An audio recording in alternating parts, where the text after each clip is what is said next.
So let's go ahead and get started with Comeback Player of the Year. Chase, who gets your vote for Comeback Player of the Year? Yeah, my comeback player of the year is the one, the only Baker Mayfield. Baker Mayfield won my comeback player, and I understand that I went with the president of what was set last year, right? Instead of coming back from injury, the term comeback has been loosely translated into whoever had the better bounce back year. It's almost been like an MIP vote for NBA does a most improved. It's kind of what this is coming off of. Geno Smith won it last year after that phenomenal year. Baker had a better year than Geno did. I don't really think there's any way that you cannot give it to Baker. I know the stuff with DeMar Hamlin, but I think to be comeback player, you have to actually play NFL football, right? Not be a healthy scratch. But Baker was tied ninth in the league in yards, tied seventh in touchdowns, threw only 10 interceptions. Won a playoff game this year. Baker, I think is our comeback, at least my comeback player of the year. Well, this is shocking, folks. In the first ever ATF awards, we have the same one. My comeback player of the year is Baker Mayfield as well. So the candidates were Tua Tagovailoa, Damar Hamlin, Matthew Stafford, Baker Mayfield, and Joe Flacco. I had to give it to Baker Mayfield as well. I looked at those lists of candidates and just seeing where nobody else won their division. Yeah. Right. When you're looking at those other candidates, everybody's a quarterback besides Damar Hamlin. Damar Hamlin's in there just because I don't know. I mean, you get credit obviously for basically dying for 2 seconds and then coming back to suiting up and play football. Everybody else is quarterbacks, right? Meaningful quarterbacks who played, meaningful snaps, led their teams. All of those quarterbacks led their teams to the playoffs, right? So really, a lot of people could deserve that. But just looking at here, Baker Mayfield's the only one that won the division, right? And he did it by having a bounce back year, especially with the turmoil that he's in, right? First year of the Tampa Bay Buccaneers, it's on a 1 year deal, not sure what the future is, and he goes out there and kind of proved himself as he could be kind of that franchise player at least for the next couple of years. So I had to give it to Baker Mayfield as well. And let's be honest, Damar Hamlin most likely is going to win it just because I think that's just a PR stunt at that point. Comeback player of the year really is that. It's a PR stunt anyway. Like, I don't, it's not the most important award. So I'm not going to be surprised when Damar Hamlin wins it, but the dude only had 2 tackles all season long. So it's just tough for me. Like, if we're having like actual like integrity with our votes instead of just doing it as a PR, just to say that he should deserve a comeback player when he barely even came back and played like at Yeah. all, right? He just had 2 tackles, and let's be honest. I mean, nobody in the world knew who he was until that event. Like, if Yeah. you ask me who Damar Hamlin was, you say, "Hey, you know who Damar Hamlin is?" I couldn't even guess. I wouldn't even guess. Maybe he's a football player. I say, "Oh, is he an NBA player? Is he?" I mean, I couldn't tell you he played for the Buffalo Bills or in the NFL. Like, nobody knew who he was. And now the only reason people know who he is because of that event, right? And he comes back, he's a scratch pretty much all season, and then has 2 tackles. And what he's most known for this year would be that 4th and 5 failed punt conversion, which isn't his fault, right? That's Sean McDermott's dummy fault for not putting the ball in Yeah. Josh Allen's. But even when you get a play like that to make, and and you can't make it, so it's just tough for me to actually like with integrity give him my vote. So I got to go with Baker Mayfield. I think he earned it. Made the division or won the division, made the playoffs. Was a big reason for their success all year. Yeah. No, I'm totally with you. All right. Now let's go to Defensive Rookie of the Year. So the candidates were Devon Witherspoon, Joey Porter Jr., Jalen Carter, Kobe Turner, and Will Anderson Jr. Chase, who gets your vote for Defensive Rookie of the Year? Yeah, this is I think where I go the most left track. I'm giving it to Kobe Turner from the Los Angeles Rams. Kobe Turner was a stud D tackle picked really late in the draft class where the Rams didn't have a lot of picks because of their whole F though picks, mindset. And he excelled. I know he's right next to Aaron Donald, who excelled, but he excelled. He had 9 sacks, most out of this rookie draft class. He had 2 pass breakups as a big man. And he was just a major part of that defense that made the playoffs again. I predicted the Rams to be the worst team preseason, and I thought that defense was just a bunch of nobodies. And Aaron Donald, who didn't want to be there. Remember, he retired last season.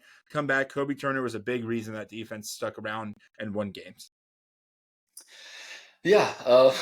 Listen, I'm with you 100%. Kobe Turner gets my vote as well for Defensive Rookie of the Year. I mean, I looked at it. I love Devin Witherspoon, like coming out. I think he's a great player. But when we're looking at like Devin Witherspoon and Joey Porter Jr., I mean, they had great seasons, obviously as rookies, but not as impactful as Kobe Turner did. Right, like you said, 9 sacks, 57 total tackles. He had more sacks than Aaron Donald.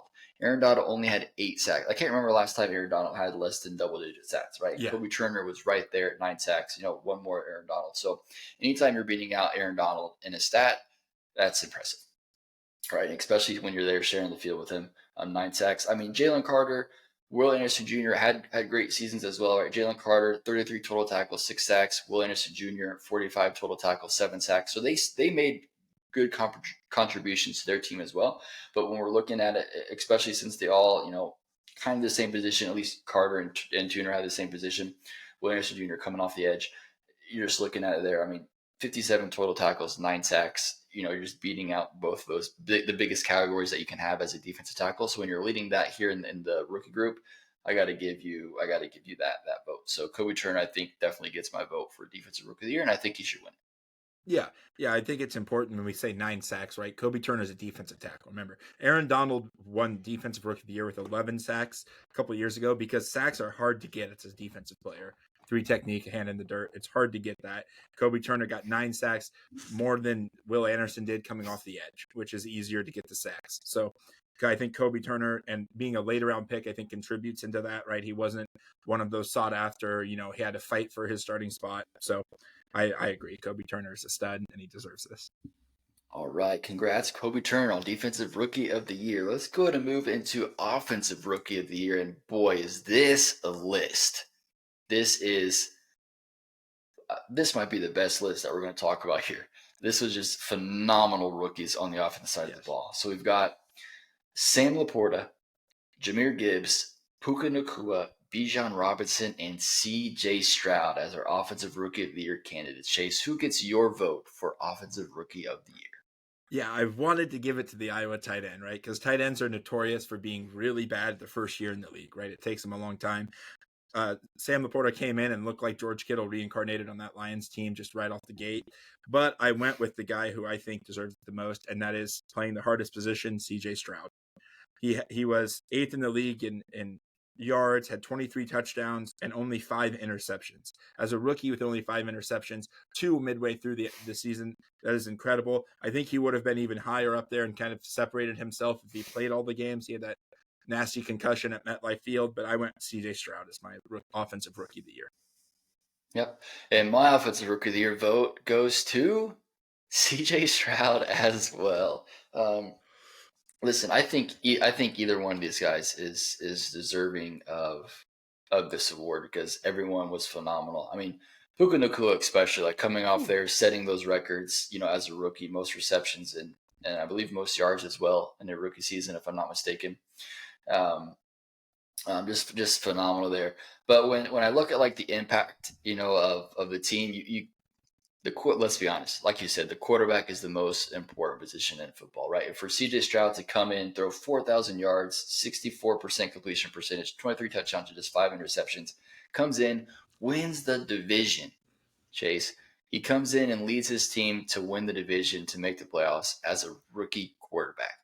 Just that in and of itself just boosted up. I remember talking to you that night, that Colts game. I said, man, if CJ Stroud comes back and wins this year, he's got to get that award. And so I got to stick by that and give that to him just because playing the most important position, having that impact, taking this Houston Texans team to a division championship and the playoffs appearance in your first year is just phenomenal. So CJ Stroud, I think, is definitely deserving of the Offensive Rookie of the Year.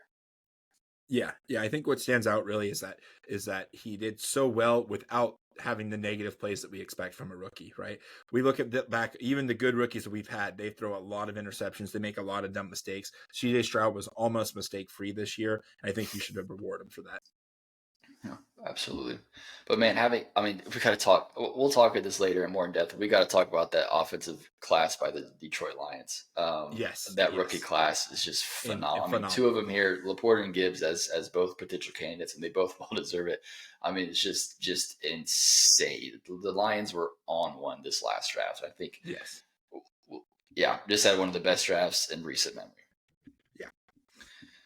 All righty. Let's go and move on to Defensive Player of the Year. So these candidates are TJ Watt, Max Crosby, Micah Parsons, Miles Garrett, and Deron Bland. Chase, who gets your vote for Defensive Player of the Year? Yeah, I'm shaking it up from the norm. I'm going Deron Bland. I think we talked about this mid-season when Thanksgiving when it was really hot. But Deron Bland did something that was insane. Is he attributed his defense made offensive points, right? He had those 5 touchdowns, those 5 pick six that set the record, first in the league in touchdowns as a defensive player. Had 9 picks, first in the league as a defensive player. Also had 5 pass deflections, was finished right outside of the top, or no, right in the top 15. He had 53 tackles. Not really, cornerbacks don't really get the tackles, but I think you attribute that, right? The best way for defenses to do is score points. When you score points as good as Deron Bland did all year, I think you reward him for that, especially that he's so young and that he came into a situation where he wasn't supposed to be there. Again, he wasn't the starter. Trevon Diggs get hurt. He comes in and explodes out of the gate there. This is a really good defensive year. There's some studs there, and I just think what makes him stand out is the ability to flip the field, not just with interceptions, but actually put the points out. Yeah, listen, I'm not mad about that at all. I think he's definitely. I mean, he's on this list for a reason next to these other studs I'll talk about. And it's because of that impact, right? Not only were you making these interceptions, but you were returning pick six. It's weird because I mean, the year that Stephon Gilmore won Defensive Player of the Year was nothing compared to what Deron Bland had here for this year. So if he's definitely well within I don't know, it's not his right, but well within the context of this award to win that award. I strayed off of that though. I wanted to give it to him, but just the play for me towards the beginning to midseason. After that, it really dropped off. He wasn't consistent with it. So I got to give props. I wouldn't be mad if he won. I'm not mad about that at all. But just he wasn't consistent enough with it throughout. I'm not saying you have to score pick sixes every time, but he started giving up, a lot of yards, a lot of points, and stuff like that, which kind of counteracts that because of the points he was scoring. But for me, just the consistency of it just wasn't there in the last part of that season, and so that's why I had to move my vote off to my preseason pick to win this award, and that's T.J. Watt. I got to give T.J. Watt my Defensive Player of the Year honors. 68 total tackles, 19 sacks, which led the league, 4 forced fumbles, and 1 interception. I mean, just a defensive wrecking ball when he's out there playing and healthy. And you really can't overstate it to where how the Steelers are 1-11 without him on the field. Right. It's just like statistically, like literally, like this isn't hyperbole. Like they literally cannot win without him on the field. I don't know how you can say that. Like that's not MVP whenever he's out there. Right. I also thought long and hard about giving it to Max Crosby though. Yes, that was my second because Max Crosby was my second choice because Micah Parsons and Myles Garrett were great. They had 14 sacks, but Max Crosby had 14 and a half sacks and 2 forced fumbles, so he's up there a little bit more, just a half second more. But he was attributed with 90 total tackles, 50 solo tackles. So 50 of those tackles were solo, right? And when you're looking at like Myles Garrett only had 42 tackles total, right? So just that's with assists, right? So Max Crosby had 50 solo tackles by himself, 90 total tackles. That dude was an animal going after each and every season. He's a stud. I hate how he's on the Raiders. He is a Raider. I think he should be on the Raider. He is a Raider. Yes. But I hate how he's on the Raiders just because, it's just one of those, the great players are on bad teams and it's keeping him from doing something, really, truly great. So I thought long and hard about Max Crosby, but just with TJ Watt leading the league in sacks, 19, and forcing those fumbles as well, I had to give it to TJ Watt just for leading the league in sacks. And I just think that being that true, undeniable difference maker for the Steelers. Yeah, I agree. Max Crosby is my second. I wouldn't be mad if TJ won it. Again, all of these players are great. I also stumbled into something maybe of a hot take here when I was researching this. Half sacks are garbage. Yeah. I don't understand a half sack. If 2 people tackle them, they still did the same amount of work as 1 sack. Yeah. Like, I don't get it. They should just count. Half sacks are the biggest waste of time. You won your matchup. You got to the quarterback. Give him a stat. That would change everything if we stopped giving him half sack. I seen something where Myles Garrett, equaled. He had like 6 sacks that equated to half sacks. So he actually got to the quarterback 12 times, only got 6 sacks from that. Like half sacks are bogus. Need to get rid of those. Just give him a sack. But Stuff. that's my hot take. But yeah, no, any of these players, honestly, I think Myles Garrett, and I don't think not Myles Garrett. I think Max Crosby would have been my second choice. He was just a beast, kind of the only beast for that team as well. You know, as for my pick, Deron Bland had a couple other people helping him out, right? Stephon Gilmore had a couple crazy run. Of course, Myles Garrett is the monster, but yeah, I think there's a lot of good choices, especially between our two. I believe are going to be the two that wins it. Do you want the guy that led the league in sacks, the guy that led the league in picks? I think those are your two choices, really. Yep, I agree. All righty. Let's move on to Offensive Player of the Year. Chase, who gets your vote? Yeah, so I struggled with this one really hard. I almost gave it to another Dallas Cowboy. I ended up shifting right at the end and giving it to my man Christian McCaffrey. I settled on Christian McCaffrey. I don't think he had a great year on the ground. His 1,400 yards, 14 touchdowns, only 2 fumbles. But then I'm looking back and I'm like, man, this isn't, he wouldn't be top 5 in any of the previous years, right? This was kind of a down year for offense all around the board. We've seen that. Then I looked at what he did receiving, 564 yards, another 7 touchdowns out of those with only 2 drops. Like that is insane that he could put together a 2,000-yard season and not be rewarded anything. So I ended up shifting from CeeDee Lamb and going with Christian McCaffrey because of how valuable he is through the air and on the ground as well. Yeah, I'm with you 100%. Christian McCaffrey gets my vote as well for Offensive Player of the Year. 272 carries on the ground, 67 receptions. That's touching the ball 339 times. He touched the ball 339 times. That's just the workload there is just insane. And obviously 21 total touchdowns, right? You take away these quarterbacks that are obviously, going to have more, right? So like Dak Prescott and Lamar Jackson, were the 2 quarterbacks up for the award. Other than that, you've got CeeDee Lamb and Tyreek Hill, and obviously they're receivers, so they're going to get their touchdowns. But with the Christian McCaffrey double dipping there to have 21 touchdowns total, it's hard to not reward that by saying you're the best offensive player because you're doing it on both ends, right? You're not just rushing the ball, you're not just catching the ball, right? You're doing the both. CeeDee Lamb and Tyreek Hill both had incredible seasons, right? Pretty much the same in receiving yards and pretty much the same in touchdowns, right? Tyreek Hill just edged him out by 50 yards receiving and just by 1 touchdown more, right? So both were doing incredible work for their team, and we're definitely are definitely offensive players of the year, right? But the vote can only go to one, and so I really got to give it, I got to give it to the workhorse, Christian McCaffrey. He's doing the most. Nobody else even came close to having almost 340 touches in the season. That's just insane. And he missed the last game of the season, right? So who knows what, he would have got even more touches there. So, Christian McCaffrey had a stellar season, both on the ground and through the air. And so I got to give him the flowers and give him the award for Offensive Player of the Year. Yeah, I think, we came to the same conclusion. I agree that he's the epitome of Offensive Player of the Year because he's doing it, like you said. He's doing all. The only thing he's not doing is throwing the ball himself. Yeah, and he can do it. Like we've seen him do it in the past. Like this guy is the offensive weapon, right?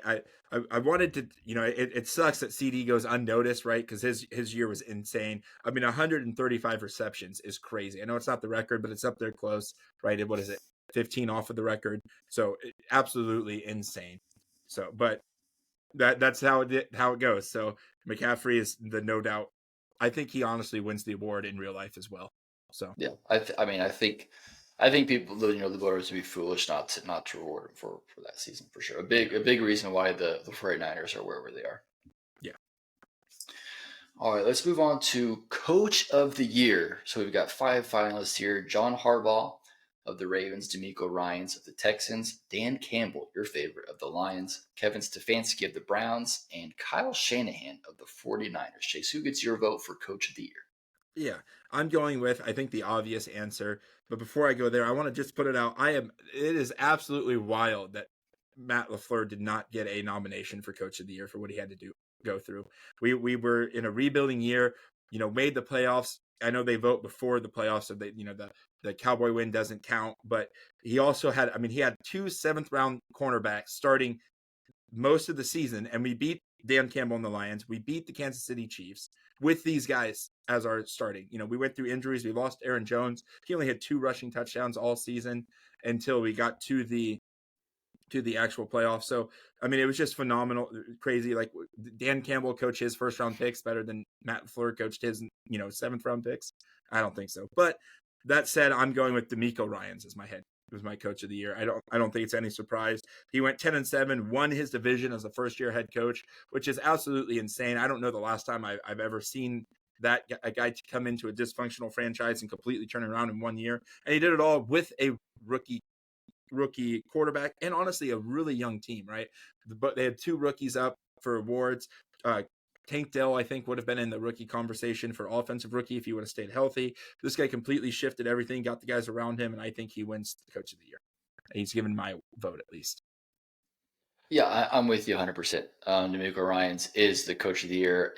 Even if he doesn't win, it goes to somebody else. I don't care. Yeah. I will not certify that vote. Okay, I will storm the Capitol for that because the capital of the NFL.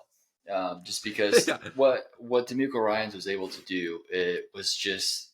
I mean, the Houston Texans, as soon as the draft was over, right? It was immediately talking about how are they going to figure out a way to get Marvin Harrison Jr. What position, what draft or place are you going to get to get Marvin Harrison Jr. Immediately after the draft, right? Immediately, like they were not expected to be picking outside of the top 5, right? You're supposed to be the bottom 5 teams of the league, and they turn around and win the division, right? Go to the playoffs, win a playoff game. I mean, that's just remarkable. And you're doing it all, like you said, with a ton of rookies, right? A ton of, a rookie quarterback. It's just, I mean, to do that is just insane. And when you look at these other guys, like like Harbaugh and Shanahan, they've got elite teams. Like, let's just be honest, they have elite teams. Yes, you have to coach, but you don't have to do as much because you've already got the system in place. You've got the players in place. Pretty much it's just calling the right plays, making sure you stay healthy. Don't be stupid. Go out there and win football games, right? Dan Campbell, obviously I think probably should be second place on this list for me just because Really? of what, I mean, Chase, let's be honest. I mean, this is the first time the Over, Lions have ever won the division. I understand. Over. I mean, I'm not a fan of him, but Stefanski had a heck of a year juggling all those injuries. I mean, lost Nick Chubb and their starting quarterback, and still ended up making the playoffs. Yeah, I mean, I That's agree. I agree. So, but I'm just saying, like, he didn't win the division, no true. and so that has to. I over saying DeMeco Ryans should get coach of the year because he won the division. Then to me, that means if I'm voting between these guys, Dan Campbell, who I think would be second, he won the division, right? He did something that Fair no enough. other Lions coach has been able to do, Fair enough. right? The great Matt Patricia came over from New England. He couldn't do anything, right? Dan Campbell goes in there, takes them to, wins the NFC North for the first time ever, right? And they go on a playoff run. They go to the NFC Championship, right?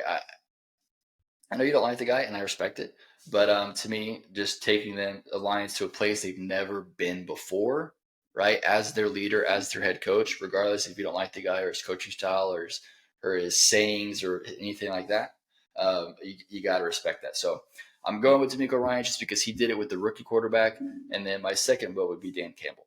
Yeah, I and give I give process to Stefanski, like you said. I mean, juggling that quarterback. I mean, he did what the Jets could not do, right? yes, He did what the Jets could not do, and so I think that speaks volumes, 100%. But at the end of the day, he didn't win the division, and DeMeco Ryans and Dan Campbell did. But I got to go with DeMeco Ryans, my guy, first year head coach, rookie quarterback, taking Houston back to where they were, really when they had Deshaun yeah, Watson, right? yeah, and Taking them they only back won. to where they were. I think they only made the playoffs that one time when they got beat by the Chiefs. So like this has only been done once before, and it was with an experienced head coach and a winning quarterback that you drafted really high. Outside of his rookie year with D Hop, like prime D Hop, like this is unseen territory from DeMeco Ryans, and I mean, we can argue about who's second, who's third, but this is the important part is that DeMeco Ryans is number one, and John Harbaugh is like laughably bad on this list. Like you look at all the other coaches, like what did Harbaugh do? Like, Yeah, he had the yeah, best record in the yeah, NFL. yeah, Yeah. So no, I'm with you. So yeah, those are our votes for Coach of the Year. Now let's move on to the big Kahuna Chase, the MVP. So a couple names are on the MVP list as well as other awards. So someone might double dip. We'll see. The up for the MVP are Christian McCaffrey, Dak Prescott, Lamar Jackson, Brock Purdy, and Josh Allen. Who gets your vote, Chase, for MVP of the 2023 NFL season? yeah. This might be a little surprising, but I'm going with Josh Allen. Josh Allen finished with 4,306 yards, tied fourth, 29 passing touchdowns. That was fifth. He 500 yards on the ground, which was 43rd, and 15 touchdowns on the ground, and that was tied second. Now, yes, I know the big glaring thing is he had 22 turnovers, but he's making up for it with his offense. Again, he had over 48,000 yards. He had over 30 touchdowns, over 38 touchdowns. So like he's almost doubled what his turnovers is. He's leading that team. They actually came back, won their division, made the 2 seed. Like I thought this guy did more with less at really injury riddled Bills. He kind of propped them to win. Went through a lot of changes, lost his offensive coordinator, had a new offensive coordinator come in crunch time, went on that absolute insane run where they was must win game after must win game, and he did it all. So I'm going Josh Allen as my MVP. Josh Allen. Yeah, I mean Josh Allen, very tumultuous season, got him through there, was playing really for the last 6 games of the season was playing playoff football. Yeah. Right. They had to win those games. They couldn't afford to lose any. And they were able to win all those games, right, going into the playoffs to win the division, right, come back from that. So really fantastic. I mean, we're talking about 44 total touchdowns, right? I mean, Yeah. that's crazy. 44 total touchdowns. I mean, there's some teams that didn't even score 40 touchdowns in Yeah. the season, and he scored 44 of them. So definitely impressive. I can't give him my MVP vote to Josh Allen though, just because, like you said, just a lot of turnovers. I mean, a lot of turnovers. I mean, not only 20 turnovers almost feels like triple digit turnovers whenever you're turning the ball over that Yeah. much. And so tough for me to say. I mean, MVP of the Bills, obviously, right? Most important quarterback to their team right now. Hard to argue against that. But Gotcha. as far as MVP of the league, I had to give it to another quarterback. And this might shock you, Jace, but I'm actually giving it to your boy, Dak Dak Prescott. Prescott. I think when we're looking at these candidates, I think he's the one that deserves MVP the most. I mean, when you look at his numbers, 4,500 yards, almost 70% completion percentage, 36 touchdowns, which led the league, only 9 interceptions, and 2 rushing touchdowns to add that as well. So when you're comparing him to all these other all these other candidates, he Yeah. leads them all. Yes. He leads them all. We're looking at MVP, right? Obviously, Christian McCaffrey, he's not the quarterback, right? He leads them all, right? He's got more passing yards, higher completion percentage, more touchdowns, and the least. Well, Lamar Jackson had the least amount of receptions, but just by 2. And so And he had to more fumbles. Lamar had more and turnovers than Dak. yeah, and Lamar had more turnovers. Yep. So exactly. So I mean, to do that, I mean, 38 total touchdowns, right? Leading the league in a lot of different categories, and I mean, like to me, it's just hard to not like if this is who we're voting. It's hard for me not to give it to whenever you're. I mean, this right. We're comparing him to the other candidates. We have to look, and we just have to look at a blind. Like if we just looked at a blind, right? We removed the names. We Yes. said these are the stats. You cannot tell me that 9 out of 10 people, probably 10 out of 10 people, would pick there and pick Dak Prescott stats because they're literally the best, right? Yes. MVP should be the best player of the year, and I mean, you may not, statistically speaking, right? You may not say like, Dak Prescott. You may think Josh Allen is better. You may think Lamar Jackson's better. You may think Brock Purdy's better. That's fine. I'm not taking these biases up. I don't believe in Dak as a quarterback, but I have to give him my vote because when I look at these numbers, they're the best. They're the best, and so that's what I have to go on. That's where integrity should come in, and you have to say, blurt out all the other stuff and just say who had the best season statistically. And it wasn't even like his team sucked. Like his team was good. They were the 2 seed, right? They went in there and they won their division, right? And did all that. So to me, I think Dak Prescott when we're talking about this group of people that are up for this award, Dak Prescott should be the MVP. I do not get why this is my problem with the MVP. It's become a quarterback award. I know Christian McCaffrey's on here. Let's be honest, he's not going to get it. It's become a quarterback award, and it's slowly turning into not just a quarterback award, but it's turning into the quarterback who had a team with the best record. That's if Lamar Jackson wins this award, it will be it'll be it might be the worst MVP win ever, just because he doesn't deserve it. Lamar Jackson does not deserve to win MVP. I mean, Chase, he didn't even have 4,000 yards. He only had 24 touchdowns and 7 receptions. CJ Stroud had the same exact stats. Yes. CJ Stroud had the same stats. exact Yeah. better stats. I mean, we're looking at what we're talking here about CJ. He had 23-5 and threw for 4,000 yards and missed 2 games, right? Lamar Jackson did not miss a single game, right? And so it's just phenomenal to me. And it's so like, if you could say like, yeah, like that's kind of where is it, but it's so nonchalant where people are like, Lamar Jackson's going to win the award, and he should win the award. It's like, no, he shouldn't. Like, we should not be okay with this. This is setting a very, I get it, it's just an award, like, but when we're talking about careers, when we're counting accolades, when we're talking about historic, like who was the greatest quarterback, this is stuff that matters, right? He already has one unanimous MVP, right? That's only he deserved that, and he was insane that season. Yeah, unanimous MVP, right? That never happens, right? He won it unanimously, and then he's going to get this other one, so he's going to be, a 2-time MVP. But we're taking a look at his first MVP year, Chase. 36 touchdowns through the air, 4,000 yards passing, 7 rushing touchdowns, 43 total touchdowns. That is an MVP year. That is an MVP year. That's what an MVP season looks like. Not 24 touchdowns and 7 interceptions. No. 29 total touchdowns. That is not what an MVP looks like, right? Listen, the last time a quarterback with 24 passing touchdowns won MVP was 2003 Steve McNair, when he was co-MVP with Peyton Manning, who had 29 touchdowns, by the way. Yeah. That's the last time. It's just phenomenal. It's phenomenal to me that he's really even being considered for this award. And it's phenomenal to me that the actual, like the NFL pundits, right, we're talking about, the guys that are actually on Fox Sports, on ESPN, on CBS, that they're just so nonchalant. It's like, oh, yeah, Lamar Jackson won the award. Yeah, I mean, he should deserve it. No, we should not. We should not let this stand. We should not let this be the standard of who our MVP is. It's watering down the award. It's literally turning it into who's the quarterback on the team with the best record, regardless of how anybody else played. We're just going to give him the award, and that's it. Like, what's the even point of having these discussions or these debates? Let's just, at the end of the regular season, who's the quarterback with the best record? Okay, you get the MVP. Like, let's be honest. That's what this is going to mean. That's what this will say if this stands, and if he does win the MVP, that's what it's going to say. And so I don't think anybody who votes for Lamar Jackson has actual integrity, and quite frankly, I think they should lose their vote. There can't be if you cannot give me a single reason outside of the fact that he was the quarterback on the team with the best record to prove he was the MVP this season. That's the only thing in the plus column.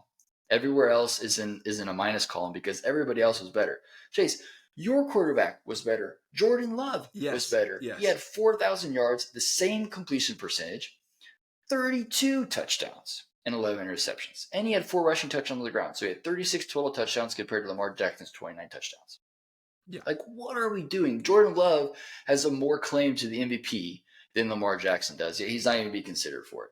Especially looking at the roster that Jordan Love was working with like 20 rookies, right? The youngest offense ever, right? And he's not even being considered. It's just, it really irks me that Lamar Jackson is considered, he's the favorite to win the MVP when literally everybody else on this list, and even those outside of the list, had better seasons. Yes. No, I am right with you. They're getting to a point where, like, the NBA have this huge problem with their MVP, right? Where they actually had to put stigmatisms on it this year, where you have to play a certain amount of games and this, because it was becoming who had the best record, you're going to win the MVP, right? Joel Embiid won it last year on on negative stat lines compared to other players, just like we're talking about with Lamar, right? It's become the instead of rewarding players for good seasons, it's becoming the reward as a team. Who's the best player on that team? Your quarterback, Lamar Jackson. Oh, you get it. That's not right, right? You can't find me 4 games where Lamar was responsible for winning that game, right? His best game, I would say, would be that Christmas Day against the 49ers, where Brock Purdy threw 4 interceptions. Their defense did more to win that game than Lamar did to help them out, right?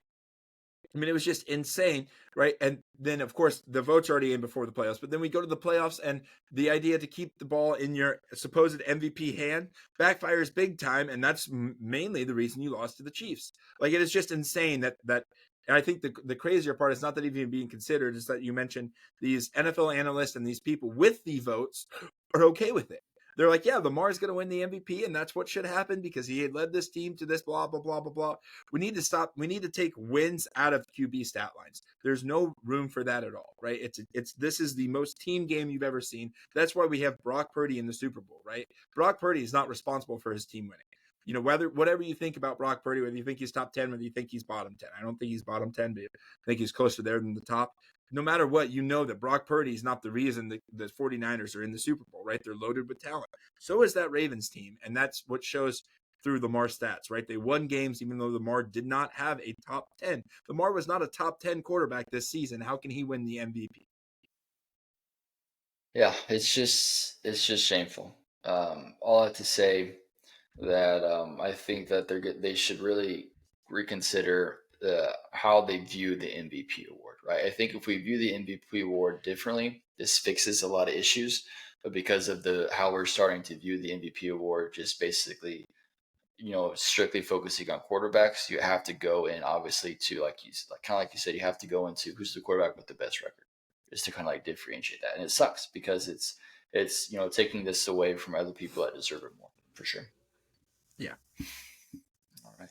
Well, that wraps up the first ever All Things Football Awards, where we gave our awards out for the full 2023 season. Let us know in the comments who's taking home your awards for the 2023 season, and make sure you check in the NFL Honors tonight on Thursday night to see who actually walks away and see if they agree with us or if they went different.